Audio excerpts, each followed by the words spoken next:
So, unfortunately, the Israelis have captured the last two of the Palestinian men who escaped from Gilboa. Right? So, just to recap briefly, on September 6th, six Palestinians escaped from Gilboa, which is a maximum security prison. It's about 6 kilometers from the West Bank, about 16 kilometers from the Jordanian border. And this is where they send people to serve life sentences. This is where they send people for very long sentences. And the men escaped, and this has never been done before. You know, the nickname for Gilboa is the safe. And it's actually a sick reason. One reason is because it's supposedly secure like a safe, but it's also because in the cells there are no windows, right? So, as you guys know, they tunneled out of the shower. They dug a tunnel 22 meters long, and then they did this with a spoon. And so the Israelis are very embarrassed by this. Like, 6 Palestinians defeated their maximum security prison with a spoon.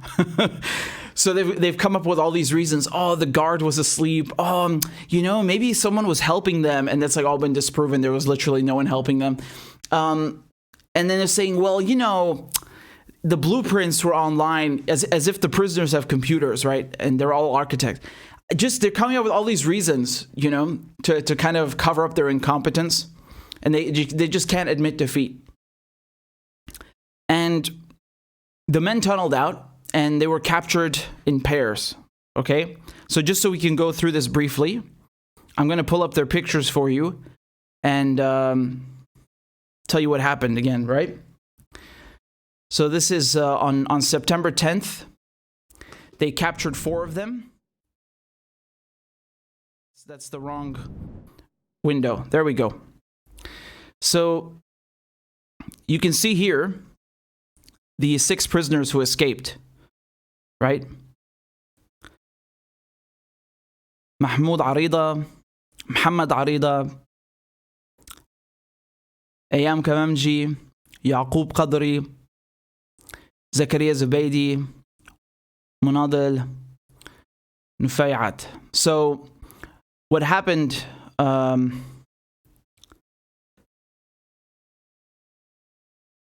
we go. So on September 10th, they captured Yaqub over here, right? And they captured also Mahmoud Arida. So these two, they captured them on September 10th in Nazareth, right? Where Jesus was born. And then Zakaria Zubaydi, who's probably the most famous of the whole bunch down here, he was captured a few hours later with Muhammad Arida. So these two were captured a few hours later near a town of Shibli al-Ghanam. And today, just about an hour ago, they captured the last 2. Munadil over here and Ayam over here, right? Munadil Nufayat and Ayam Kamanji. It's heartbreaking. And I'll show you a footage. This is supposedly footage of the arrest.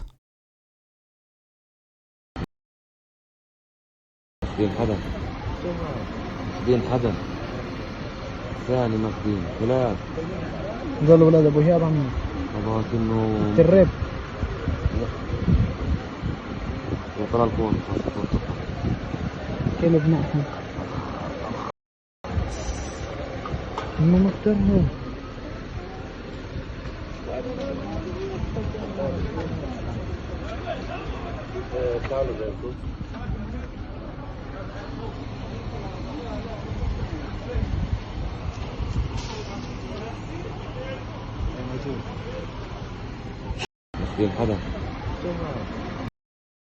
So, I mean, you can't really see a lot. It's in the middle of the night. But this is what they're saying, that it does not appear that they resisted arrest. And militant groups cannot be seen protecting them as they had apparently pledged. And this happened in Jenin. And this is important. You know why? Because all of the men come from Jenin. Okay? And if I'm just going to pull up the map briefly to show you, give you some context again of where the prison is and what we're talking about, right? So if we go down here, the prison is around this area, right? So let me just type Gilboa prison. There we go. It's pretty accurate. And here we go. You have the West Bank, Jordan. And as I said, the first two were captured in Nazareth. So that was, again, that was Yaqub Qadri and Mahmoud Arida. They were captured in Nazareth. And then Zakaria and the other Arida were captured in Ghanam. And today, this is in Jenin. Okay, so I mean, Jenin is very nearby, and it's where they all come from. They all come from Jenin, right here. Okay, I think five out of 6 of them were born there, or come from there. Maybe grew up there. I'm not sure if they were all exactly born, but I think 4 or 5 of the men all come from there. And it's really heartbreaking because I was reading about Jenin earlier, and they have a refugee camp there, you know. And the you'll have to forgive me. I don't remember who wrote this article, but they were saying essentially that, you know, because it appeared originally in Hebrew and someone translated it to English, and they were saying that, you know, when you're born in Jenin refugee camp, you have 3 choices. You can, you know, end up in prison, become a martyr, or, you know, end up fighting. And, you know, it's really crazy because Zakaria, so the one I showed you over here, I told you he's the most famous one in the group, right? Zakaria Zubaydi over here. You know what they did in Jenin? They killed his mother while she was standing in the kitchen. I think a sniper just picked her off for no reason. Yes, they do that. And they killed his brother, and they demolished his house 3 times. And that's just his story. So imagine what happened to the others. And in the article, they were talking about how there's a picture of Zakaria and when he was a kid, and everyone else in the picture is already dead. Can you imagine? So all these people that he was with when he was younger, they're dead. They were killed in the second Intifada. And, you know, it's not necessarily during an Intifada. It's just over time, you know. It's really horrific what they put these people through all over Palestine. And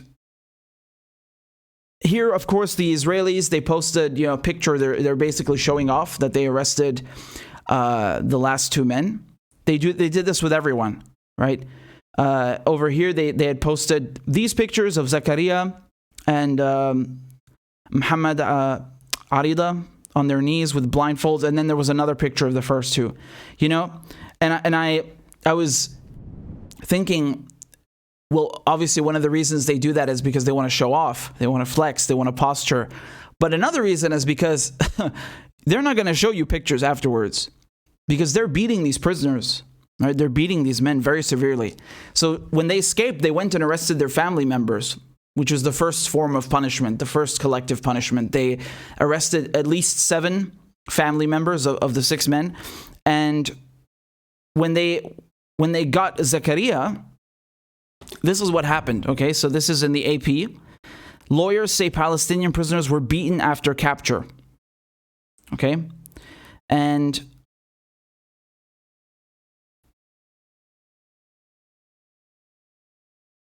here we go. So this is his lawyer, Feldman. Quote, he said, Zakaria, and then he was beaten very badly. That's when they asked him his name. The Israelis asked him his name. He said Zakaria, and he was beaten very badly, right? And his lawyer also said that Zakaria was taken to a hospital where he was given painkillers for the fractures in his jaw and 2 ribs. That's just what we know. That's just what we know.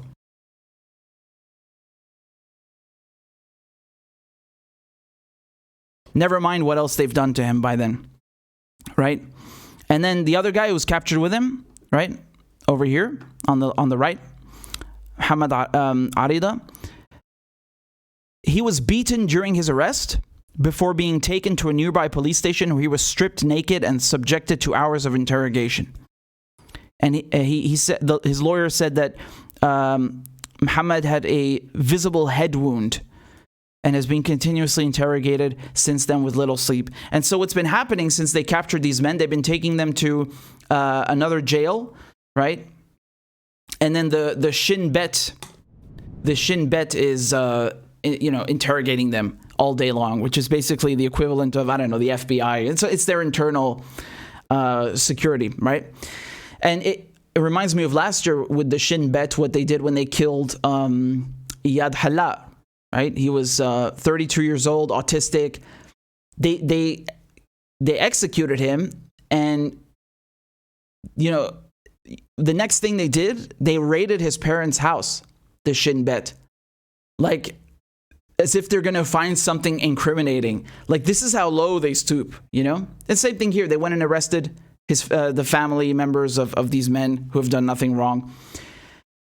And now they finally captured the last two, unfortunately, in their hometown of Jenin, in their hometown.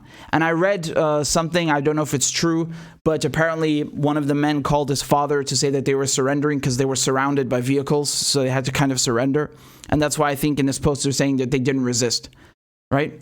None of them have resisted. And I want to dispel the myths also that they were turned in. The prisoners, the escapees, they never interacted with anyone to be turned in the first place. They actually specifically avoided bringing trouble to anyone else. They thought, well, if we ask someone for food and then the Israelis find out, they'll punish the person who gave us food. So they didn't interact with anyone. They just got unlucky. They were spotted or found by the search and the patrols. And here, the Israeli Defense Forces, occupation forces, what do they say? This is from an hour ago. They say, in a joint operation with the Israeli police and the IDF, the remaining two terrorists who escaped from Gilboa prison were captured. Both terrorists surrendered after being surrounded by security forces that acted precisely based on accurate intelligence. Terrorists, huh? It's just like, it's an interesting choice of word, terrorist, no? Especially when one of the men has been in jail for 2 years and he's not even charged with anything. Munadil over here, Mudal al-Fayat, bottom left. He's been in jail since 2019 without charge. They've been keeping him under administrative detention, which is a nice way of saying, unjust imprisonment. So they have this thing, the Israelis, where they can keep anyone in jail for, I think it's up to 6 months, and they renew it indefinitely. And that's what they've been doing. So he's not been charged with a crime, never mind convicted of one, and he's a terrorist. So this is really incredible, especially when the Israelis, what do they say? They say that they are a democracy, right? And they say that, they are just and fair and everything. Well, where's the presumption of innocence here? You haven't convicted him of anything. So how do you know he's a terrorist? I thought you're a democracy and you have a functioning judiciary, and you work on your base. You have a you respect the rule of law. What is this?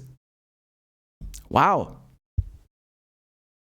But do you see that this is not just the media saying that? It's the official account of the defense forces, of their military, right? This is the state, the so-called state, right? The occupation authorities, who are calling an unconvicted man a terrorist. What does that tell you? What does that tell you? They don't seem pretty unbiased to me, right? So we have an issue here. And so it's no wonder that, of course, they call the other ones terrorists, because they've resisted the occupation. So 4 of them are serving life sentences, right? And like we said, Zakaria, he's awaiting trial. He's also not been convicted, by the way, right? If you're awaiting trial, you haven't been convicted or anything. Maybe charged, but not convicted. So they're just handing down the guilty verdicts in these mockery, these mock trials, and it's a sham. And if they're calling this guy over here, Munadil, a terrorist, and he hasn't even done anything or been convicted, what do you think it means when they call the other 4 terrorists? They also haven't done anything. Because, when you're an occupying power, you're a colonizer. Anyone who resists you is de facto a terrorist. But the problem for the Israelis is that, under international law, the Geneva Convention, the UN Charter, and a whole slew of international accords, it's very clearly written that national liberation, freeing your homeland by any means necessary from a foreign invader is your right. And so Palestinians, you can't, arrest them, convict them, jail them in violation of international law, and then of course do what you want. But this is what they have, the carte blanche, the blank check from America. They do what they like. They do what they like, and it's incredible because you won't hear any of this in the Western media, right? I mean, I don't think they even talk about this case in general. It's good that the AP, for example, has a few things up from the lawyers themselves, because the lawyers, you mostly only hear from them on Arabic channels. And the prisoners, you'll never hear from the prisoners. I mean, they're not even in the conversation, right? So you only have the Israeli narrative and maybe a bit from their lawyers, right? And it's rare to hear any of that in English-speaking media. So we know that they're torturing them, they're beating them when they arrest them, and this is again a crime because, escaping is not, I mean, it's a human instinct to escape. I think in some countries it's even, it's technically legal to escape. Like, you're not going to have anything added to your sentence. Not all countries, but I mean, Israel is, well, we don't expect anything from them. It's just, I want to say something though, because even though it's really screwed up that they captured these men, and they are of course being tortured. It's so bad I cannot even show you the picture because I'm afraid of what YouTube's stupid algorithm will do. But Zakaria, right, who was arrested a few days ago on September 10th, they beat him so bad his whole face is swollen, and as you saw, his lawyer said he has a fractured jaw and ribs. Only democracy in the Middle East, right? So we know that they're torturing them, and you can be sure that you can be certain that the last two that they just captured now, Monadel and the other one, they're going to get tortured as well, unfortunately. But it doesn't take away from what they did. I want you to remember that, because these men have ginormous balls. They defeated a maximum security prison with a fucking spoon. I mean, you have to have balls, right? And the thing is, these guys, their whole life, as I told you, Zakaria is just an example. They killed his brother, his mother, demolished his house, killed his friends. This is, all of these guys have been through this. A lot of Palestinians have been through this reality. They in that article that I was telling you about, they're saying someone who lives in Jenin, everyone has, someone that they know who's in jail, someone who's martyred, etc. It's very widespread, the suffering. It's living under occupation, of course.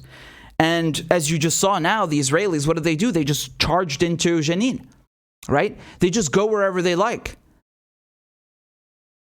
They bring in their army and bulldozers, of course, when they're... I'm not talking about the building of settlements. I'm talking about just bulldozing people's homes. They did that in Jenin as well. It's just horrific. Anything can happen at any time. This is my point. And so these guys, they've been through a lot, and their escape, it means something. Everyone was united behind them. In Gaza, in Jerusalem, in the West Bank, the whole world, right? Everyone's rooting for them because it gives hope. It gives hope, what they did. And that cannot be taken away. It just can't be taken away. That's something that they did. It's the worst or biggest, depending on how you look at it. It's the biggest prison escape in recent Palestinian history. And that's why they caught them so quick, because they've been mobilizing everything to find them, because it's so embarrassing, But rest assured, I mean, these names that they give them, and you see this all the time when you're reading Western papers or English language, they call them, they didn't say 6 men escaped or 6 prisoners, it was 6 militants, right? Even though, as I said, 2 of them have not even been convicted of anything. How do you know they're militants, right? Like, 6 terrorists have escaped. Well, 2 of them are not convicted of anything. Why are you calling them terrorists? It doesn't matter. He's a Palestinian, he's terrorist. This is the rationale, right? Well, it's actually the opposite. It's devoid of any rationale. But my point is that this is the bias, the inherent bias, is that any Palestinian is guilty by default. Why? Just by virtue of being Palestinian, he's a terrorist, right? And this is what's so fucking incredible, because they've not only said this about Palestinians, but with all Arabs. They have managed to create this stereotype that, you know, the Palestinians are terrorists, the Arabs are terrorists. Look at the actions of who is saying this. Look at the actions of the Israelis. Who, you want to talk about terrorism? You executed his mother. You killed his brother. You demolished his fucking house, and you have the nerve to call him a terrorist? What, like, this is the logic. They want to kill your family. They want to take your home. And then if you do anything except shut the fuck up and sit on the floor and take it, you're a terrorist. This is what they want. They want obedience. They want, people to just submit themselves to this suffering. And if you react in any way, oh, you're a terrorist, oh, you're anti-Semitic. Get out of here. So same thing with America. I mean, you know, they dropped so many bombs on Fallujah, they turned it radioactive, and then they have the nerve to call Iraqis terrorists. Like, this is such a disconnect. It's all projection. Everything that they do, they call others. Same with the British. Yeah, it's one big fucking group, isn't it?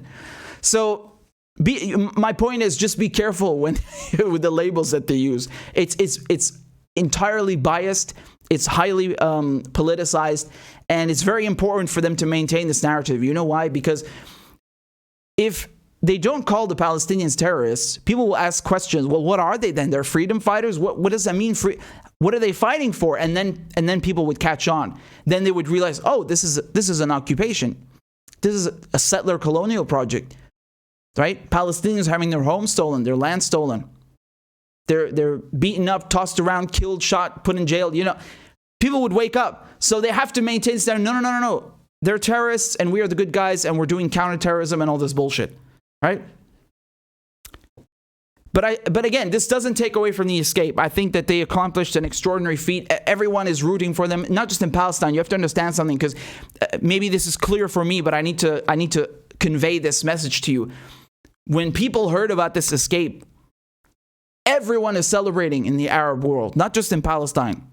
Everyone is rooting for them. Everyone across the world, anyone, you know, who's a person of conscience is rooting for them. And they embarrassed the Israelis so bad with a spoon. And so they can't tolerate that. And that's why they're torturing these men. That's why they attack their families. And they even prevented them from seeing their lawyers. You know that? So once they recaptured the men, they blocked the men from seeing the lawyers.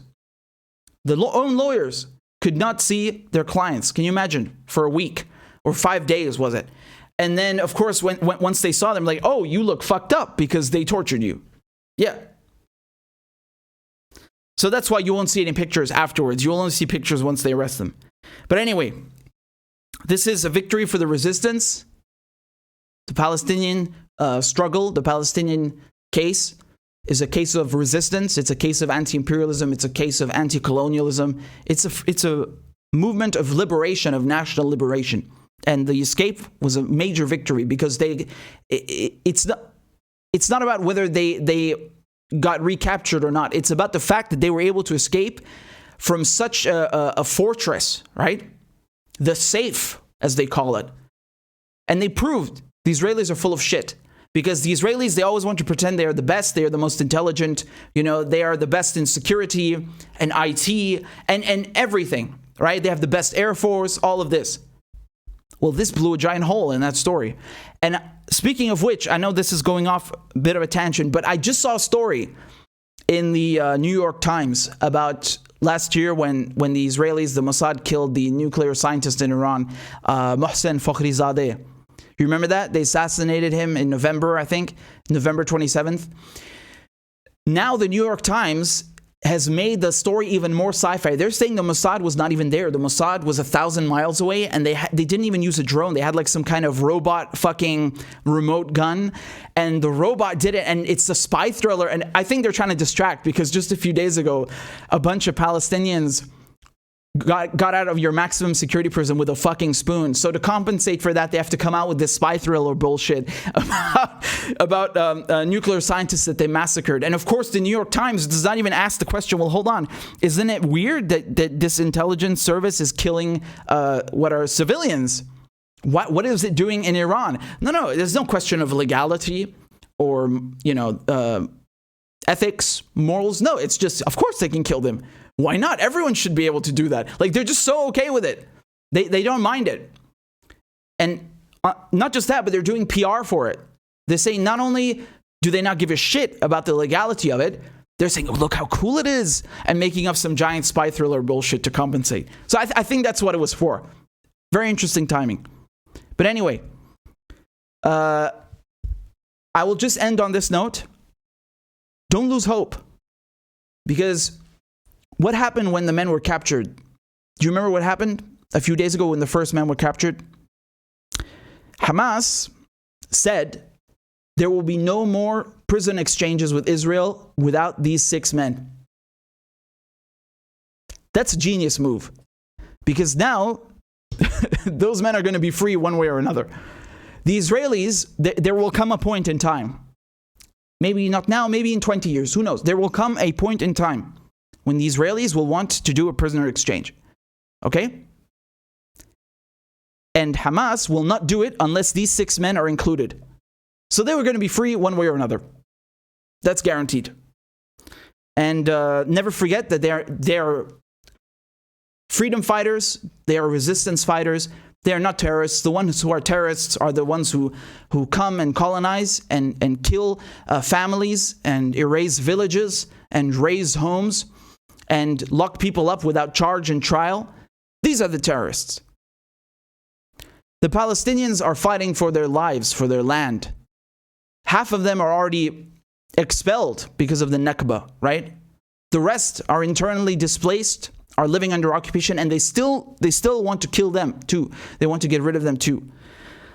But Zakaria and these other guys, they've shown that this is not going to work, and they have, they've given a breath of fresh air into the resistance movement. And especially if you look back at the recent months, there's a lot of unity among young people, right? They're all united against this bullshit. And that's good. That's good.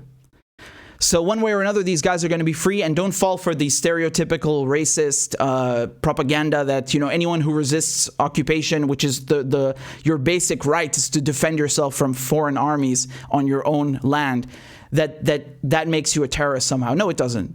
They're freedom fighters. Never forget this. This is their right under international law. It's not me saying that. It's international law. Even if it weren't, right?